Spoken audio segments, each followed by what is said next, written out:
இந்த இலங்கை கடற்படையால நம்ம மீனவர்கள் தாக்கப்படுறதையும்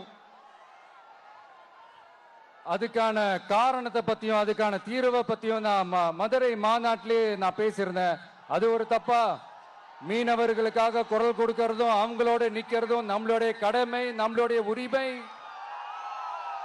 நான் என்ன இன்னைக்கு நேத்தாங்க அவங்களுக்காக குரல் கொடுக்கிறேன். இதே நாகப்பட்டினத்துல 14 வருஷத்துக்கு முன்னாடி 2011ல February 22 இதே நம்ம மீனவர்கள் தாக்கப்பட்டதை கண்டிச்சு ஒரு பொதுக்கூட்டம் ஒண்ணு நடத்தணும் இல்லையா? இந்த விஜய் களத்துக்கு வர்றது ஒண்ணு புதுசு இல்ல கண்ணா. எப்போ எப்போ எப்போ வந்தாச்சு. என்ன ஒண்ணு, முன்னாடிலாம் விஜய் மக்கள் இயக்கம் என்ற அந்த இயக்கமா நிற்போம். இப்ப தமிழக வெற்றி கழகம் என்ற அந்த ஒரு அரசியல் இயக்கமா நிக்கிறோம். அவ்வளவுதான் வித்தியாசம்.